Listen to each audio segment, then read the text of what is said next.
வணக்கம். இன்னைக்கு இந்த பதிவுல நம்ம பார்க்க போறது நாளைய தினம் பாத்தீங்கன்னா ஆவணி மாதத்துல வரக்கூடிய தேய்பிரை ஏகாதசி. ஒவ்வொரு மாதத்துல வரக்கூடிய ஏகாதசிகளுக்குமே தனித்தனி பெயர்களும் தனித்தனி புராண வரலாறுகளுமே இருக்கு.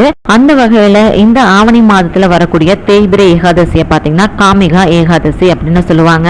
இன்னைக்கு இந்த பதிவுல நம்ம இந்த காமிகா ஏகாதசியோட சிறப்புகள் பத்தியும், இந்த ஏகாதசி திதியானது எப்ப ஆரம்பிச்சு எப்ப முடியுது, பாரணை தர வேண்டிய நேரம் என்ன, இந்த ஏகாதசியோட புராண வரலாறு என்ன அப்படிங்கறத பத்தியெல்லாம் தான் தெரிஞ்சுக்க போறோம். தொடர்ந்து எல்லாருமே பதிவை பாருங்க. அதுக்கு முன்னாடி உங்களுக்கு ஆன்மீகம் சம்பந்தப்பட்ட தகவல்கள் பிடிக்கணும், நம்ம சேனலை சப்ஸ்கிரைப் பண்ணிக்கோங்க. நீங்க நம்ம சேனலை சப்ஸ்கிரைப் பண்றது எனக்குமே அடுத்தடுத்த பதிவுகள் தரத்துக்கு ரொம்ப ரொம்ப ஒரு ஊக்கத்தை தரும். இப்ப வாங்க நம்ம தொடர்ந்து பதிவை பார்க்கலாம். நம்மளுடைய வாழ்க்கையில இருக்கக்கூடிய ஒவ்வொரு நொடிகளையுமே பாத்தீங்கன்னா இதே சிந்தனையோடு தான் நம்ம செலவிடணும் அப்படின்னு பல ஞான நூல்கள்ல சொல்லியிருக்காங்க. ஆனா இந்த உலக வாழ்வியல் படி பாத்தீங்கன்னா ஞானிகளை தவிர மற்றவங்களுக்கு அது சாத்தியமே கிடையாது. இந்த உலக வாழ்வு அப்படிங்கறது பாத்தீங்கன்னா பாவ புண்ணியங்கள் நிறைஞ்சது. நம்ம தெரிஞ்சோ தெரியாமையோ இந்த ரெண்டையுமே நம்ம செஞ்சுக்கிட்டு தான் வரோம். இதனால உண்டாகக்கூடிய தீமை மற்றும் நன்மைகளுக்கு ஏற்றபடிதான் நம்மளுடைய வாழ்க்கையுமே அமையும். நமக்கு நற்பலன்கள் கிடைக்கிறப்ப நம்ம அதை மனம் உவந்து எப்படி ஏத்துக்கிறோமோ அதே மாதிரி நமக்கு தீய பலன்கள் கிடைக்கிறப்பவும் அதையும் நம்ம கடந்து வரணும். அதுதான் ரொம்ப ரொம்ப முக்கியமான விஷயம். நமக்கே தெரியாம நம்ம செஞ்ச பாவங்களை எப்படி நீக்கிறது அப்படின்னு நம்மள நிறைய பேர் தெரியாம இருப்போம் இல்லையா? அது மாதிரி இருக்கிறவங்களுக்காக சொன்னதுதான் இந்த விரத முறைகள் எல்லாமே. விரதங்கள்ல உயர்ந்த விரதமா சொல்றதுதான் இந்த ஏகாதசி விரதம். இதனுடைய மகிமைய புராணங்கள்ல சிறப்பித்து சொல்லியிருக்காங்க. ஒரு மாசத்துல பாத்தீங்கன்னா 2 ஏகாதசி திதி வரும். ஒரு ஆண்டுல பாத்தீங்கன்னா 24 ஏகாதசி, ஒரு சில ஆண்டுகள்ல பாத்தீங்கன்னா 25 ஏகாதசிகளா வரும். ஆனா ஒவ்வொரு ஏகாதசிக்குமே பாத்தீங்கன்னா ஒரு சிறப்பான பலன்கள் நமக்கு தரும். அதே மாதிரி ஒவ்வொரு ஏகாதசிக்குமே தனித்தனி புராண வரலாறுமே இருக்கு. நம்ம தெரியாம செஞ்ச பாவங்களை நீக்கி நமக்கு நல்ல பலன்களை ஏற்படுத்திக்கிறதுக்காக மேற்கொள்ளக்கூடிய ஒரு ஏகாதசி விரதம் தான் இந்த காமிகா ஏகாதசி விரதம். ஏகாதசி அப்படின்னாலே பெருமாளை போற்றக்கூடிய நாள். அதுலயும் பாத்தீங்கன்னா காமிகா ஏகாதசி பெருமாளுடைய நாமங்களை நம்ம ஜபிக்கக்கூடிய ஒரு சிறப்பான நாள். இந்த தினத்துடைய மகிமையை பத்தி யாரு மத்தவங்களுக்கு சொல்றாங்களோ அதே மாதிரி யாரு ஒருத்தவங்க இந்த காமிகா ஏகாதசி விரதத்துடைய மகிமைகளை பத்தி கேக்குறாங்களோ அவங்க எல்லாருக்குமே பாத்தீங்கன்னா யாகங்கள்ல உயர்ந்த யாகமா சொல்லப்படக்கூடிய யாகமான அஸ்வமேத யாகம் செஞ்ச பலன்களை தரும் அப்படின்னு சொல்றாங்க. இவ்வளவு சிறப்புகள் வாய்ந்த இந்த காமிகா ஏகாதசியோட சிறப்புகள் பத்தி பிரம்மன் தன்னுடைய புதல்வரான நாரதருக்கு சொல்லியிருக்காரு. அதுல காமிகா ஏகாதசி விரதம் அளிக்கக்கூடிய புண்ணியத்தையுமே பிரம்மதேவர் பட்டியலிட்டிருக்காரு. அதுல சூரிய கிரகணத்தன்னைக்கு குருஷேஸ்திர பூமியில ஒருத்தவங்க புண்ணிய தீர்த்தம் ஆடினால் கிடைக்கக்கூடிய பலன்களும், அந்த வேளையில பூமி தானம் செஞ்சா ஏற்படக்கூடிய புண்ணிய பலன்களும் உண்டாகும் அப்படின்னு சொல்லியிருக்காரு. குருஷேஸ்திரம் அப்படிங்கறது பாத்தீங்கன்னா மகாபாரத யுத்தம் நிகழ்ந்த இடம். ஆனாலும் தர்மத்தை பகவான் கிருஷ்ணர் நிலைநாட்டின பூமியுமே அதுதான். அந்த புண்ணிய பூமியில சூரிய கிரகண வேளையில செய்யக்கூடிய செயல்களுக்கு பாத்தீங்கன்னா பல மடங்கு புண்ணியங்களானது கிடைக்கும். அதுலயும் பூமி தானம் அப்படிங்கிறது உயர்ந்த தானமா சொல்லப்படுது. நம்மளுடைய வாழ்க்கை அப்படிங்கறது பாத்தீங்கன்னா ஒரு யுத்த களம் மாதிரி தான். அந்த யுத்த களத்துல நம்ம கடைபிடிக்கக்கூடிய விரதங்கள் நமக்கு புண்ணிய பலன்களை தரதோடு மட்டும் இல்லாம நல்ல அனுகிரகத்தையும் அது நமக்கு பெற்று தரும். காமிகா ஏகாதசியோட மகிமைகளை எடுத்து சொன்ன பிரம்மதேவர் பாத்தீங்கன்னா துளசியோடைய பெருமைகளையுமே சொல்லியிருக்காரு. இந்த காமிகா ஏகாதசியில துளசியை கொண்டு பகவான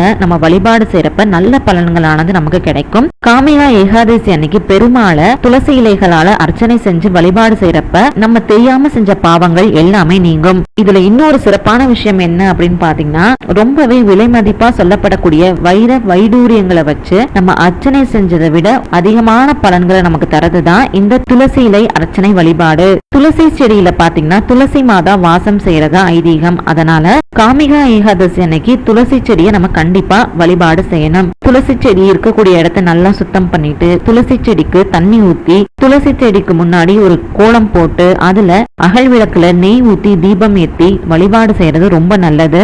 இது மாதிரி நம்ம பண்றப்ப எப்பேற்பட்ட நோயுமே நம்மள அண்டாது. அது மட்டும் இல்லாம இந்த நாள்ல புதுசா துளசி செடி வாங்கி நடுறது ரொம்ப நல்லது.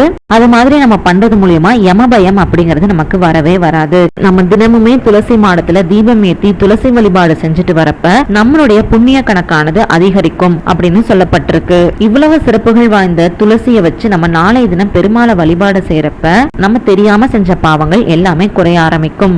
அதனால நாளைய தினம் வரக்கூடிய இந்த காமிகா ஏகாதசியில மறக்காம துளசி வழிபாடு செஞ்சு பெருமாளுக்கு அர்ச்சனை செய்யறதுக்கு துளசி வாங்கிட்டாங்க. துளசி மாலை வாங்கி சாத்துறது இன்னுமே ரொம்ப நல்லது. இப்ப நம்ம அடுத்தது இந்த காமிகா ஏகாதசி விரத முறை பத்தி பார்க்கலாம். ஏகாதசி விரதத்துடைய உபவாசம் ஒரு நாள் அப்படின்னாலும் விரத முறை அப்படிங்கிறது 3 நாட்கள் சேர்ந்தது. தசமி திதி அன்னைக்கு விரதத்தை நம்ம தொடங்கிறதும் இன்னைக்கு காலையில 6-10 மணிக்கு அப்புறம் தசமி திதியானது ஆரம்பிச்சிருது. அதனால நம்ம இன்னைக்கு இரவு உணவை நம்ம கண்டிப்பா தவிர்த்திடணும். ஏகாதசி திதி அன்னைக்கு செய்ய வேண்டிய பூஜைகளுக்காகவும் தீர்த்தத்துல சேர்க்கிறதுக்காகவும் நம்ம இன்னைக்கு துளசியையும் நம்ம பறிச்சு வச்சிடணும். ஏகாதசி விரதம் இருக்கக்கூடிய நாளைய தினம் நம்ம கண்டிப்பா துளசி இலைகளை பறிக்க கூடாது. அது மாதிரி பறிக்கிறது நமக்கு பல மடங்கு பாவங்களை கொண்டுட்டு வந்து தரும். நாளைய தினம் முழுவதுமே விரதம் இருக்கிறது ரொம்ப ரொம்ப நல்லது. நாளைய தினம் முழுவதும் உங்களால விரதம் இருக்க முடியல அப்படிங்கிற பட்சத்துல அரிசி சேர்க்காத உணவுகளை எடுத்துட்டு நீங்க தாராளமா இந்த விரதத்தை கடைபிடிக்கலாம். இல்ல நீங்க ஒரு வேளை கூட உணவு எடுத்துக்கிட்டும் இந்த விரதத்தை கடைபிடிக்கலாம். இன்னொரு முறை இருக்கு. அது என்ன அப்படின்னு பாத்தீங்கன்னா பால் பழம் மட்டும் எடுத்துக்கிட்டு இந்த விரதத்தை தாராளமா இருக்கலாம். ஏகாதசி நாள் முழுவதுமே இறை வழிபாடுல நம்ம ஈடுபட்டுட்டு துவாதசி நாள் அன்னைக்கு காலையில பாரணை முடிச்சதுக்கு அப்புறம் நம்மளுடைய விரதத்தை நம்ம முடிச்சுக்கலாம். இப்ப நம்ம அடுத்தது இந்த காமிகா ஏகாதசி ஆனது எப்ப ஆரம்பிச்சு எப்ப முடியுது, பாரணை தர வேண்டிய நேரம் என்ன அப்படிங்கறத இப்ப நம்ம பார்க்கலாம். ஏகாதசி திதி எப்ப ஆரம்பிக்குது அப்படின்னு பாத்தீங்கன்னா ஆகஸ்ட் 29ஆம் தேதி வியாழக்கிழமை நாளைக்கு காலையில, அதாவது இன்னைக்கு நைட்டுன்னு கூட நீங்க எடுத்துக்கலாம், 1:19க்கு ஆரம்பிக்குது. எப்ப முடியுது அப்படின்னு பாத்தீங்கன்னா ஆகஸ்ட் 30ஆம் தேதி விடியற் காலை 1:37ஓட இந்த ஏகாதசியானது முடிஞ்சிருது. பாரணை தர வேண்டிய நேரம் எப்ப அப்படின்னு பாத்தீங்கன்னா ஆகஸ்ட் 30ஆம் தேதி காலையில 7:49 இருந்து 8:26 வரைக்கும் பாரணை தர வேண்டிய நேரமானது நமக்கு இருக்கு. டிஸ்பிளேல கொடுத்திருக்கேன், பார்த்து மறக்காம எல்லாரும் நோட் பண்ணி வச்சுக்கோங்க. இன்னைக்கு இந்த பதிவுல இந்த ஆவணி மாத ஏகாதசியோட சிறப்புகள் பத்தியும் இதோடைய புராண வரலாறு பத்தியும் ஏகாதசி திதியானது எப்ப ஆரம்பிச்சு எப்ப முடியுது, பாரணை தர வேண்டிய நேரம் என்ன அப்படிங்கறத பத்தி தெரிஞ்சுக்கிட்டோம் இல்லையா? உங்களுக்கு இந்த பதிவு பயனுள்ளதா இருந்துச்சுன்னு நினைச்சீங்கன்னா மறக்காம லைக் பண்ணிக்கோங்க. நீங்க இந்த பதிவை லைக் பண்றது மூலியமா எனக்குமே அடுத்தடுத்த பதிவுகள் தரத்துக்கு ரொம்ப ரொம்ப ஒரு ஊக்கத்தை தரும். அது மட்டும் இல்லாம உங்களுக்கு ஆன்மீகம் சம்பந்தப்பட்ட தகவல்கள் பிடிக்கும்னா நம்ம சேனலை சப்ஸ்கிரைப் பண்ணிக்கோங்க. நன்றி, வணக்கம்.